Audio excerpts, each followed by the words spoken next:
Garuda Express, an international courier service. Bharat माता की। अरे ऐसे बोलते हैं क्या? दोनों हाथ उठाकर विजय के संकल्प की मुट्ठी भींचकर दिल्ली में नरेंद्र मोदी जी तक आवाज पहुंचे। ऐसे बोलिए, भारत माता की, भारत माता की।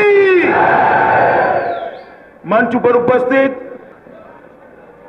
तेलंगाना भारतीय जनता पार्टी के अध्यक्ष डॉक्टर लक्ष्मण जी, हम सबके वरिष्ठ नेता केंद्रीय मंत्री श्रीमान वेंकैया नायडू जी, हैदराबाद भारतीय जनता पार्टी के अध्यक्ष श्री एन रामचंद्र राव जी,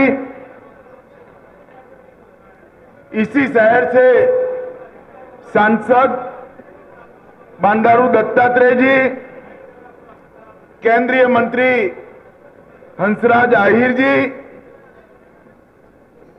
भारतीय जनता पार्टी के राष्ट्रीय महासचिव और तेलंगाना के ही नेता श्री मुरलीधर राव जी, मेरे साथ इस प्रवास में आए हुए भाई भूपेंद्र यादव जी, श्रीमान सौदान सिंह जी, श्री प्री कृष्णदास जी, असेंबली में भारतीय जनता पार्टी के ग्रुप लीडर श्री जी किशन रेड्डी जी, श्री रामचंद्र रेड्डी जी, मंच पर उपस्थित विधायक, पार्षदगण, पार्टी के पदाधिकारी और आज इस विशाल सम्मेलन में आए हुए प्यारे भाइयों और बहनों, सबसे पहले तो एक बार तिथि तय हुई थी और मैं नहीं आ पाया था, इसके लिए आप सबसे क्षमा प्रार्थी हूं, मगर आज मिलकर बहुत आनंद हो रहा है। मित्रों, 3 दिन से मेरा तेलंगाना का दौरा चल रहा है। मुझे ऐसा लगता था कि गर्मी बहुत है तो पारा और नहीं चढ़ेगा, मगर आज दोपहर के बाद लगता है पारा और गर्म हो गया है। ये मेरा जो दौरा है वो दीनदयाल उपाध्याय जन्म शताब्दी के तहत भारतीय जनता पार्टी के विस्तार योजना के तहत इस साल के अंदर दीनदयाल उपाध्याय विस्तारक योजना चल रही है। ये विस्तारक योजना के तहत देश भर में 4 लाख कार्यकर्ता 15 दिन, 6 महीना और 1 साल के लिए भारतीय जनता पार्टी के काम करने के लिए निकलने वाले हैं मित्रों। और मैं आपको बताना चाहता हूं, मैं भी 15 दिन के लिए विस्तारक निकलकर आज 3 दिन तेलंगाना के 3 गांवों में जाकर आया हूं। ये 4 लाख विस्तारक जो निकलने वाले हैं वो देश भर के 8.5 लाख बूथों के अंदर जाकर भारतीय जनता पार्टी के विस्तार का काम करेंगे। वो दीनदयाल उपाध्याय जी के जीवन के बारे में देश की जनता को बताने वाले, भारतीय जनता पार्टी के सिद्धांतों के बारे में जाकर बताने वाले हैं और नरेंद्र मोदी सरकार के 3 साल के कामकाज के लिए भी जाकर घर घर जाकर बताने वाले हैं मित्रों। मैं आपको बताना चाहता हूं मित्रों, ये दीनदयाल उपाध्याय विस्तारक योजना आजादी के बाद किसी भी पॉलिटिकल पार्टी ने जो जनसंपर्क की योजना हाथ में ली हो, इसमें सबसे बड़ी और सफल योजना बनने जा रही है मित्रों। आप कल्पना कर सकते हैं, 8 लाख से ज्यादा बूथों में भारतीय जनता पार्टी के कार्यकर्ता घर घर जाकर प्रचार करेंगे, मोदी जी के कामकाज को लोगों तक पहुंचाने का काम करेंगे। और मित्रों, इसी कारण है कि हमारे विरोधियों का बीपी थोड़ा बढ़ने लगा है। उनको चिंता होती है, मगर मैं स्पष्ट करना चाहता हूं, ये दीनदयाल उपाध्याय विस्तारक योजना किसी को डराने के लिए नहीं है, किसी को हराने के लिए नहीं है।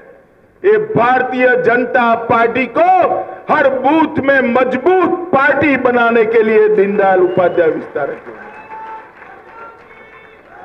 भारतीय जनता पार्टी के इतिहास को देखिए मित्रों, 1950 से लेकर 2017 तक जो जनसंघ से लेकर भारतीय जनता पार्टी की हमारी यात्रा निकली है, वो यात्रा विचारधारा के विस्तार की यात्रा। हमारी पार्टी की स्थापना भी विचारधारा के लिए हुई थी। जनता पार्टी में हमारा मर्जर भी देश हित के लिए हुआ था, और जनता पार्टी से भारतीय जनता पार्टी भी विचारधारा के कारण बनी थी। और आज इसी का नतीजा है कि 10 सदस्यों से जो भारतीय जनसंघ के रूप में शुरू हुई थी पॉलिटिकल पार्टी, आज विश्व की सबसे बड़ी पार्टी 11 करोड़ सदस्य वाली पार्टी बनकर दुनिया के सामने। एक जमाना था जब भारतीय जनता पार्टी के विधायकों को दूरबीन लेकर ढूंढना पड़ता था, कहां है भाई, कोई चुन कर आया है क्या। आज 1387 विधायक भारतीय जनता पार्टी के देश में चुनकर आए। 13 राज्यों में भारतीय जनता पार्टी की सरकारें हैं, 4 राज्यों में हमारे समर्थक दलों की सरकारें हैं। केंद्र में 330 सांसद के साथ भारतीय जनता पार्टी सबसे बड़ी पार्टी बनकर उभरी है, और केंद्र में मोदी जी के नेतृत्व में पूर्ण बहुमत के साथ एनडीए की सरकार चल रही है। मित्रों, ये मैं मानता हूं कि हमारी विचारधारा और करोड़ों कर्मठ कार्यकर्ताओं की तपश्चर्या का नतीजा है। मित्रों, आज जो पार्टी का वैभव है, पार्टी का जो विकास हुआ है, इसके लिए ढेर सारे कार्यकर्ताओं ने अपने बलिदान दिए। मेरे तेलंगाना यात्रा का शुरुआत ही अपने दिग्गज नेता मसैया जी की जहां पर हत्या हुई थी, वहां उनकी मूर्ति का अनावरण कर हुआ, और ये बताता है कि तेलंगाना के अंदर भारतीय जनता पार्टी के कार्यकर्ताओं ने अपने विचार के लिए जान का भी बलिदान देने में कभी पीछे मुड़कर नहीं देखे। और देश भर में ऐसे हजारों कार्यकर्ताओं के बलिदान पर आज ये पार्टी खड़ी। कुछ कार्यकर्ताओं ने जेल में बहुत सारा जीवन काटा, कुछ लोगों ने फर्जी मुकदमे फेस किए, कुछ लोगों ने अपनी जान गंवाई, और कुछ लोगों ने पूरा जीवन पार्टी के काम में बलिदान कर दिया। ऐसे तपस्वी कार्यकर्ताओं के कारण आज पार्टी यहां पर पहुंची है। मित्रों, आज केंद्र में नरेंद्र मोदी जी की सरकार है, और नरेंद्र मोदी जी की सरकार जब चुन कर आई, तब मोदी जी ने कहा था कि हमारी ये सरकार गरीबों की सरकार होगी, दलितों की सरकार होगी, पिछड़ों की सरकार होगी, आदिवासियों की सरकार होगी। हमारी सरकार सबका साथ सबका विकास के नारे पर चलने वाली सरकार। और नरेंद्र मोदी सरकार ने 3 साल के कार्यकाल के अंदर बहुत सारा काम किया है, बहुत लंबी सूची है, मगर मैं आपको बताना चाहता हूं कि 3 साल के बाद आज हम गर्व के साथ कह सकते हैं कि नरेंद्र मोदी सरकार के नेतृत्व में आज भारत दुनिया में सबसे तेज गति से बढ़ने वाली अर्थव्यवस्था बनकर रह गया है, फास्टेस्ट ग्रोइंग इकोनॉमी बनकर रहा है। एक जमाना था मित्रों, जब इक्का दुक्का उपग्रह सैटेलाइट छोड़ते थे, मोदी जी के नेतृत्व में उनके प्रधानमंत्री काल में भारत ने एक साथ 104 सैटेलाइट को अंतरिक्ष में छोड़कर अमेरिका से भी आगे निकलने का काम किया है। मित्रों, ये बताता है कि भारत किस दिशा में जा रहा है। सर्जिकल स्ट्राइक कर कर आए दिन आलिया मालिया जमालिया हमारी सेना पर और सीमा पर हमला करते थे। उनको एक मजबूत जवाब देने का काम भारतीय जनता पार्टी की सरकार ने किया है। मित्रों, जन धन योजना के तहत लगभग 28 करोड़ बैंक अकाउंट खोलकर आज देश में हम गर्व के साथ कह सकते हैं, एक भी घर ऐसा नहीं है जहां बैंक अकाउंट नहीं है। ऐसा काम भारतीय जनता पार्टी की सरकार ने किया है। जीएसटी के माध्यम से एक कर एक देश, इस स्वप्न को साकार किया है। ओबीसी कमीशन को संवैधानिक मान्यता देकर देश के करोड़ों पिछड़े वर्ग के लोगों के लिए एक नई आशा की किरण करने का काम नरेंद्र मोदी सरकार ने किया है। मित्रों, मेरे पास बहुत बड़ी सूची है, मैं लेकर आया हूं। 106 योजनाओं की सूची है। नरेंद्र मोदी सरकार ने हर 15 दिन में एक योजना देश के कल्याण के लिए करी है। कितनी योजनाएं, जरा फिर से बोलिए तो कितनी है भाई? जोर से बोलिए। ये योजनाओं की सूची को मैं बुलंद आवाज से पढ़ता हूं। आपको लगेगा कि बहुत हो गया तो ताली बजाकर रोक लीजिएगा। पढ़ू जोर से, जरा जोर से बोलिए। पढ़ू क्या? पक्का पढ़ू? मैं पढ़ता हूं, ध्यान से सुनिएगा। प्रधानमंत्री जन धन योजना, प्रधानमंत्री आवास योजना, सुकन्या समृद्धि योजना, मुद्रा बैंक योजना, जीवन ज्योति बीमा योजना, सुरक्षा बीमा योजना, अटल पेंशन योजना, सांसद आदर्श ग्राम योजना, फसल बीमा योजना, ग्राम सिंचाई योजना, गरीब Kalyan Yojana, make in India, स्थूल सिंचाई सोर्स, स्वच्छ भारत अभियान, बाल स्वच्छता मिशन सॉल्व। अरे भाई, अभी तो मैं 18 तक पहुंचा हूं। अभी कुछ लोग हमारा अकाउंट मांग रहे थे कि बताओ भाई नरेंद्र मोदी सरकार ने क्या किया है। मैं उनको कहना चाहता हूं, आंख और कान खुला कर देख लीजिए। 70 साल में सभी सरकारों ने नहीं किया, वो नरेंद्र मोदी सरकार ने 3 साल के अंदर किया है। इतनी सारी योजनाएं, इतने सारे काम को लेकर नरेंद्र मोदी सरकार ने देश के हर घर में विकास पहुंचाने का काम किया है। हमें सवाल पूछते हैं, मैं बताना चाहता हूं कि 70 साल से जिन लोगों ने शासन किया, उनको मैं पूछना चाहता हूं, आज भी देश में 16 करोड़ परिवार ऐसे हैं जिनके घर में शौचालय नहीं था जब हम सत्ता में आए। क्या करते थे आप? 70 साल तक क्या किया? हमारे 3 साल का हिसाब मत मांगिए, आपके 70 साल का हिसाब देश की जनता आपसे मांग रही है।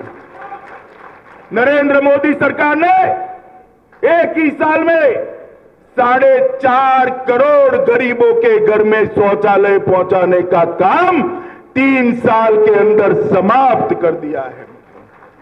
ये हमें सवाल पूछते कि रोजगारी के ऊपर क्या किया? अरे मित्रों, मैं बताना चाहता हूं, skill India, stand up India, startup India, इसके माध्यम से रोजगारी की एक बड़ी श्रृंखला की है और मुद्रा बैंक योजना के माध्यम से 7.5 करोड़ गरीब युवाओं को रोजगारी देने का काम ये भारतीय जनता पार्टी की नरेंद्र मोदी सरकार ने किया। आपने तो बैंकों का राष्ट्रीयकरण किया और कहा कि बैंक के दरवाजे गरीब के लिए खोल दिए हैं, मगर मैं बताना चाहता हूं, बैंक के दरवाजे गरीब के लिए खोले नहीं थे, बैंक का दरवाजा दिखा दिया। बैंकों ने गरीबों को दरवाजा दिखा दिया था। भारतीय जनता पार्टी की सरकार आने के बाद गरीबों के लिए बैंक के दरवाजे खोलने का काम प्रधानमंत्री नरेंद्र मोदी जी ने किया है और 7.5 करोड़ युवाओं को रोजगारी देने का काम भारतीय जनता पार्टी की सरकार ने किया है। मित्रों, अभी तेलंगाना में भी बहुत सारे अखबार इधर उधर मुझे पूछ रहे हैं कि भाई नरेंद्र मोदी सरकार ने तेलंगाना के लिए क्या करा, वो बताओ। मैंने कल प्रेस कॉन्फ्रेंस कर बताया था, मगर आज फिर से कंफ्यूजन हो गया है और मुझे कहा गया है कि मेरे जाने से पहले मैं इसकी स्पष्टता करूं। तो स्पष्टता कर देनी चाहिए या नहीं कर देनी चाहिए? बताओ भाई, करनी चाहिए या नहीं करनी चाहिए? तो पूरी तेलंगाना की जनता इस मीडिया के माध्यम से सुन ले, नरेंद्र मोदी सरकार ने 3 साल में क्या किया। जब कांग्रेस की सरकार थी और 13वां वित्त आयोग 13th फाइनेंस कमीशन चल रहा था, तो 5 साल की ग्रांट क्या मिलती थी मैं बताता हूं। शेयर इन सेंट्रल टैक्स, केंद्रीय करों में तेलंगाना का हिस्सा था 9,795 करोड़। बोलिए जरा जोर से, कितना था? नरेंद्र मोदी सरकार ने 14वें वित्त आयोग में किया 96,706 करोड़ रुपया, 10 गुना बढ़ोतरी। केंद्रीय कर के हिस्सेदारी में तेलंगाना की भारतीय जनता पार्टी की नरेंद्र मोदी सरकार ने की है। मित्रों, ग्रांटीन एड के लिए 2110 करोड़ रुपया दिया जाता था। कितना दिया जाता था? बोलिए मित्रों, जोर से बोलिए जरा। अब ग्रांटीन एड के तहत 99,900 करोड़ रुपया, 9,900 करोड़ रुपया नरेंद्र मोदी सरकार ने दिया है। लोकल बॉडी ग्रांट के लिए 249 करोड़ रुपया दिया जाता था। कितना दिया जाता था भाई? वो 249 करोड़ को बढ़ाकर 14वें वित्त आयोग के अंदर 8,764 करोड़ देने का काम ये भारतीय जनता। मित्रों, कल मैंने कहा था, उस पर मैं डटा रहा हूं। नरेंद्र मोदी सरकार ने 1 लाख करोड़ से ज्यादा रुपए की सहायता तेलंगाना की जनता को की है। ये बात सही है कि हम कोई तेलंगाना पर उपकार नहीं कर रहे हैं। ये तेलंगाना की जनता का अधिकार है। तेलंगाना की जनता का भारतीय जनता पार्टी की नरेंद्र मोदी सरकार पर अधिकार है और नरेंद्र मोदी सरकार का फर्ज है कि तेलंगाना का विकास करना। मगर जब पहले कांग्रेस की सरकारें थी, तब क्या देती थी और हम क्या दे रहे हैं, वो तो हमें बताना चाहिए या नहीं बताना चाहिए? भाई बताओ, तेलंगाना की जनता को बताना चाहिए या नहीं बताना चाहिए? तो मैं तो विनम्रता से यही बता रहा हूं कि हमने 1 लाख करोड़ रुपया ज्यादा देने का काम किया है। आप लोग घर घर जाकर बताएंगे? देखो, आधा अधूरा न बताना। इसके अलावा भी बहुत सारा काम हुआ है। तेलंगाना को एम्स देने का काम नरेंद्र मोदी सरकार ने किया, आदिवासी यूनिवर्सिटी देने का काम किया, हॉर्टिकल्चर यूनिवर्सिटी देने का काम किया, जयशंकर तेलंगाना एग्रीकल्चर यूनिवर्सिटी देने का काम किया, PV Narasimha Rao veterinary science की यूनिवर्सिटी देने का काम किया, शिक्षा के सुधार के लिए 1800 करोड़ रुपया अलग से दिया, 40,800 करोड़ के, मैं फिर से रिपीट करता हूं, 40,800 करोड़ के इंफ्रास्ट्रक्चर के प्रोजेक्ट सिर्फ दिए। कितने के दिए हैं भैया? अब किसी को सूची जाननी है, कहां है, दिखाई नहीं देता ऐसा कहते हैं, तो मैं सूची जरा जोर आवाज से पढ़ देता हूं। पढ़ दो, याद रखिएगा। हां, हैदराबाद बेंगलोर राजमार्ग, हैदराबाद विजयवाड़ा राष्ट्रीय राजमार्ग, यादागिरी वारंगल 4 लेन रोड, महिलाओं और बाल विकास के लिए 1,055 करोड़, मिड डे मील के लिए 116 करोड़ ज्यादा, स्वास्थ्य और पोषण के लिए 1,000 करोड़ ज्यादा और अलग अलग योजनाओं के लिए 12,000 करोड़ रुपया की सूची मैं लेकर आया हूं। क्योंकि मुझे मालूम था कि मुझे पूछा जाएगा, इसलिए मैं लेकर आया हूं। मित्रों, ये नरेंद्र मोदी की सरकार है, भारतीय जनता पार्टी की सरकार है। तेलंगाना की जनता ने हमें सांसद दिया नहीं दिया, ज्यादा सांसद दिए नहीं दिए, हम वो सोचने वाले नहीं है। हमारी सरकार सबका साथ सबका विकास में मानती है। और मित्रों, जिस प्रकार से मोदी जी के नेतृत्व में केंद्र में सरकार चल रही है, मैं हर एक राज्य का दौरा कर रहा हूं। मैं आपको बताना चाहता हूं, नरेंद्र मोदी जी के प्रधानमंत्री बनने के बाद महाराष्ट्र में इलेक्शन आया, किसकी सरकार बनी? जरा जोर से बोले, किसकी बनी? हरियाणा में आया, किसकी बनी? झारखंड में आया, किसकी बनी? जम्मू कश्मीर में आया, किसकी बनी? असम में आया, किसकी बनी? उत्तराखंड में चुनाव आया, किसकी बनी? उत्तर प्रदेश में चुनाव आया, किसकी बनी? गोवा में चुनाव आया, किसकी बनी? मणिपुर में चुनाव आया, किसकी बनी? तेलंगाना में आएगा, किसकी बनेगी? मित्रों, भारतीय जनता पार्टी नरेंद्र मोदी के नेतृत्व में आज पूरे देश भर में विस्तार करे। हम किसी का विरोध नहीं करते, मगर हमारी पार्टी को बढ़ाने का हमारा अधिकार है। ये बात सबने याद रखनी चाहिए। आप मुझे बताइए, ये सारा विजय जो मिलता है, बिहार में भी मत प्रतिशत मिला, भले हार गए, दिल्ली में भी मत प्रतिशत बढ़ा, केरल में बढ़ा, बंगाल में बढ़ा, ओडिशा में बढ़ा, त्रिपुरा में बढ़ा, वो नरेंद्र मोदी जी के अकेले के कारण बढ़ रहा है क्या? देश के करोड़ों भारतीय जनता पार्टी के कार्यकर्ता और नरेंद्र मोदी के नेतृत्व के कारण बढ़ा। आप मुझे बताइए, हम मानते हैं कि दक्षिण के सभी राज्यों में भारतीय जनता पार्टी मजबूत होनी चाहिए। होनी चाहिए या नहीं होनी चाहिए? होनी चाहिए या नहीं होनी चाहिए? तेलंगाना में भी भारतीय जनता पार्टी मजबूत होनी चाहिए या नहीं होनी चाहिए? मित्रों, पार्टी वैसे मजबूत नहीं होगी। तेलंगाना भारतीय जनता पार्टी के हर कार्यकर्ता को मीडिया के माध्यम से और हैदराबाद के सम्मेलन के कार्यकर्ताओं के माध्यम से मैं कहना चाहता हूं, परिश्रम की पराकाष्ठा करिए, घर घर में जाकर नरेंद्र मोदी का संदेश पहुंचाइए और भारतीय जनता पार्टी को मजबूत करिए। करेंगे क्या आप? ऐसे नहीं, जरा जोर से बोलिए, करेंगे? पीछे वाले नहीं बोल रहे, करेंगे? पक्का? मोदी जी को बता दूं मैं?